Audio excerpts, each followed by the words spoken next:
Coach Nick here for another Face the Facts Sports Minute, which is presented by Sports Zone 101. I want to wish you a Happy New Year, and we also hope you had a great holidays as well. Got a lot of great things upcoming here in the month of January for Sports Zone, and one of those things is our brand new Indoor Flag Football League. That league will be taking place at Athletic Evolution in Woburn, Massachusetts. It's going to be beginning on January 11th. It's going to be for 5 weeks as well. We are actively putting the teams together in rosters right now, so there is still space to participate. I'm going to show you right now the link that you can go to register. And that link right here is on our website for Sports Zone at sportszone101.com. And you can choose which grade, which age group, all that right there. It's going to be a lot of fun, and we do hope that you will participate. Again, that's going to be starting on January 11th. We're going to put the cap on this. We're going to end registration on January 8th. That'll be on Wednesday. So please get your registrations in now so you can reserve your spot and get on one of our teams. So we hope to see you there. Right now, we are going to shift our attention and talk about the New England Patriots. The Patriots have a huge game upcoming this Saturday night, and it's going to be a wild card game. Disappointing loss to end the regular season for the Patriots against the Miami Dolphins, and really didn't think the Patriots were going to be in this situation, but they are. Again, they're in the playoffs. That's a positive. They're going to be facing the Tennessee Titans. This is a group that's coached by former Patriot and Super Bowl champion Mike Vrabel. Here's the difficult part, though.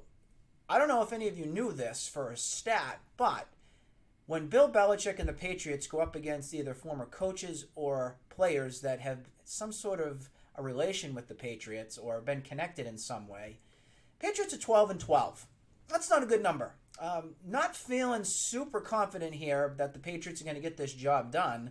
However, in Tom Brady we trust, in Belichick we trust. So the good thing is it's at home. It's going to be at 8:15 on Saturday night. I'm looking to see them win, but I think it's going to be one of those tough, fought-out battles. Something big is going to have to happen either on the offensive side of the ball or the defensive side of the ball. I look for the X factor here to be, of course, Tom Brady.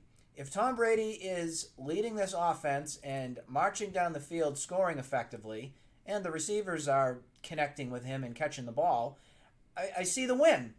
The defense, I don't think, is going to have another game like they had against Miami. And I don't know why the defense was so poor against the Dolphins, but the more I think about it, the more maybe the Patriots were trying to have their players not go full steam and more kind of taking it easy in a way to get ready for the playoffs, because they didn't really have that many snaps, at least on the offensive side of the ball. If you look at Julian Edelman, didn't really get much involved in the offense there.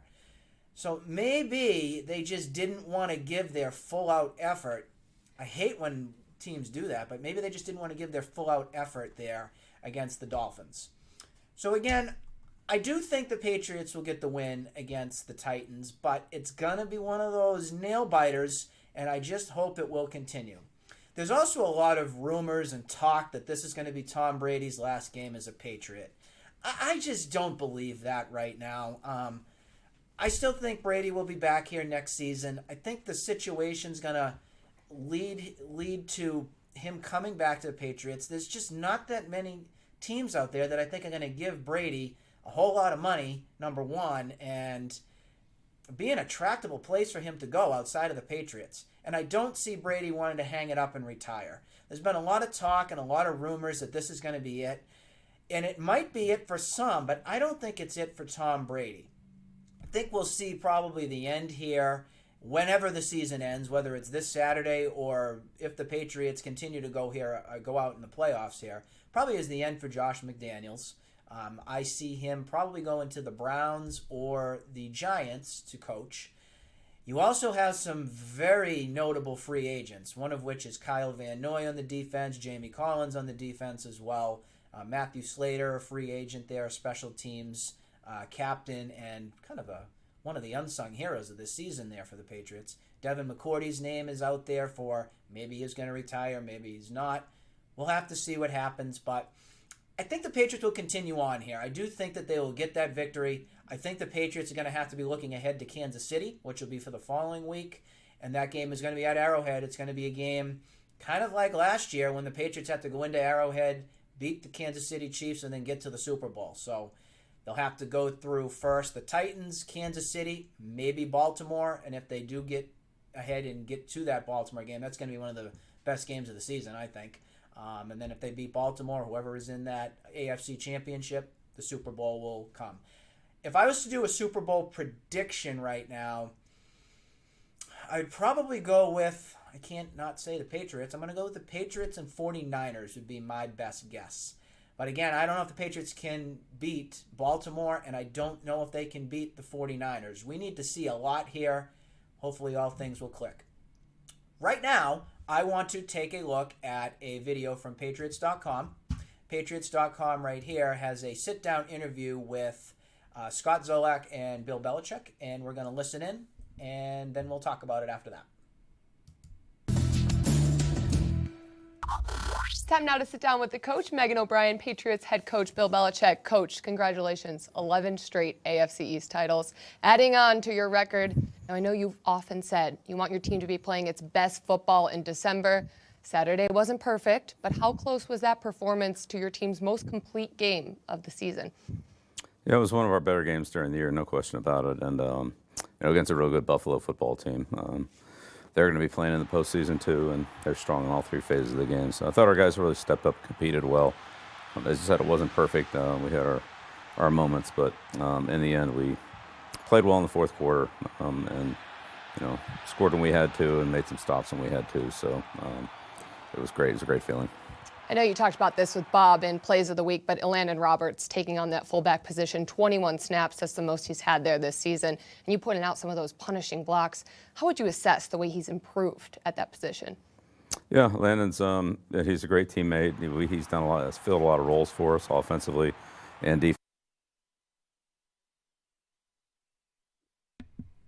Before this video starts, I was playing last week's video after the Bills. So we're going to take a look now at the video with Scott Zolak and Bill Belichick to talk about the upcoming Tennessee Titans game. So listen in, and then we'll talk about it after this video.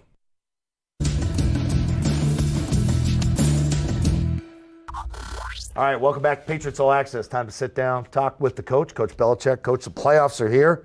One-game season. Here come the Titans. Go back to August. We're down there at Tennessee, joint practices, preseason game. How much do you take out of the time you spent with the Titans in August to apply it here this week? Well, we saw them all down there. I mean, Tannehill played just as much as Mariota did in practice and so forth. But, at that point in time, you're really working on fundamentals. You're not trying to scheme for the opponent. It's just trying to, get your fundamentals, get your guys to work together and, improve their basics. And Tennessee's doing the same thing. It really wasn't about trying to scheme and game plan each other. But, you get a little bit of familiarity with the individuals as they did with us. So, I don't think it's that big a deal, but whatever there is. It's about the same for both teams. Does their offense start with Derrick Henry, the big running back? Yeah, no question. Derrick Henry and the offensive line. The offensive line does a good job. They've really done a very good job running the ball, both inside and outside. They've got a good mix of plays and play actions that go off that. The two big receivers are big targets. They make a lot of plays to keep the defense from coming up and supporting the running game. So they've really done a good job there, and Tannehill's been efficient. Yeah. Of course, he's mobile in the pocket back there and can extend plays if he needs to, but he's throwing the ball well, and the receivers have caught it well. And Henry has done a good job running it, obviously. I remember calling games against Ryan too, and what do you see in Ryan now that maybe has advanced since his time in Miami? Because it's a completely different system, correct? It is different, but he's still, I thought he was a good quarterback in Miami, and I think he still does a good job. He throws the ball well, he's active, he's mobile, he's very smart, and he can make good checks and adjustments on the line of scrimmage. He did that for the Dolphins, and he does it some for the Titans too. When he's asked to do it, they don't check a lot, but they do, check the running plays based on the front and the look and so forth. So he does a good job of that. Gets them into the right play. You got a lot of good men on your roster, a lot of good leaders, a lot of good captains who have been in big games, big playoff games. Yet you still have a lot of young guys, some new guys in the spot. maybe during the year, if we screw up a play, we have next week to correct it in advance, and maybe we could clean things up. Where right now it's a 1-game season, we don't have a chance to do that. Yeah,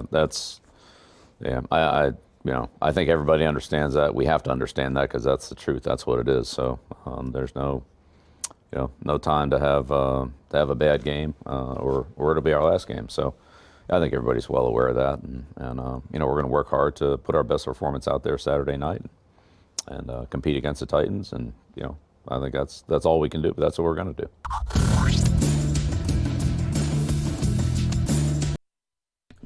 Well, there you have it. There's the video right there that talked with Bill Belichick and Scott Zolik. We're talking about what's upcoming here for what's upcoming here for the Patriots, rather.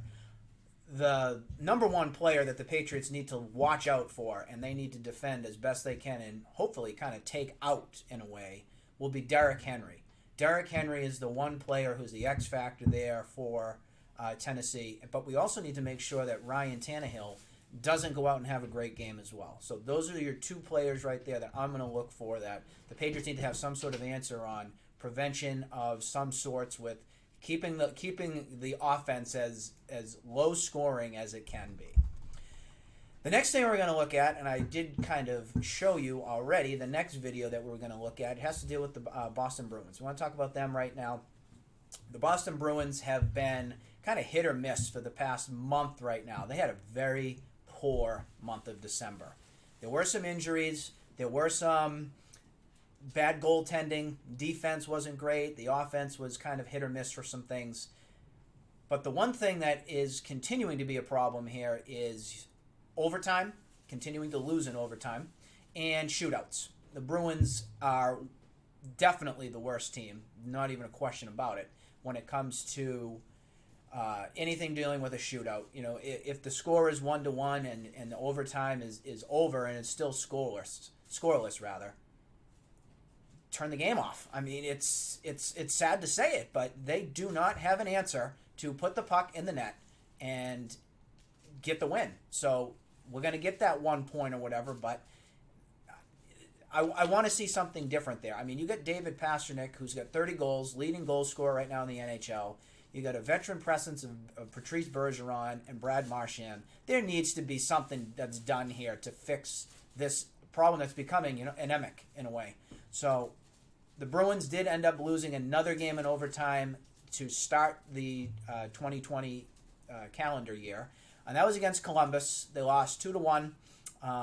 Again, that was an overtime loss. They can't continue to see that happen.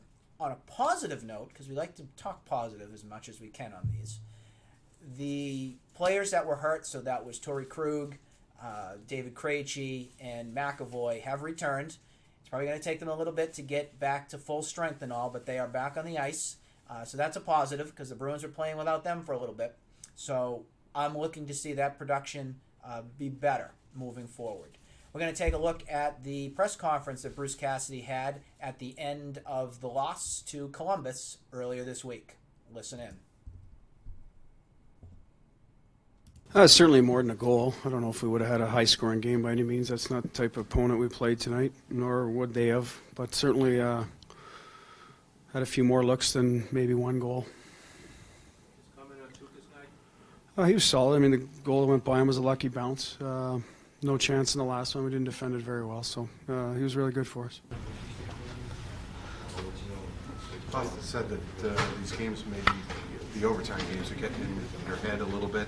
Do you think it's somewhat mental? I mean, I guess, yeah. If people are feeling that way, we just got to go out and make one more play than they did. Luckily, they don't play 3-on-3 overtime in the playoffs. So, but for now, we're capturing points, and we got to find a way to, capture a few more. Even if we go 50% on what we've done in the last, we're up 5-6 points probably. So we got to find a way to do it. Interference call. Keep holding your stick down. No, I didn't. I felt something preventing me to push there, and somebody jammed my pad, and I couldn't figure it out, so I wasn't protesting it. Then I saw the replay, yeah. That's one of I think, they got that right, because it's one of those that, might not look it's just awful, but it's one of those that actually is worse than it looks. So yeah, I agree with that. It's good to be back out there for sure. I was excited about that, about the opportunity, getting back out there, getting a chance to play, and it'll be good to just get that one out of the way and then just start getting back into the swing of things.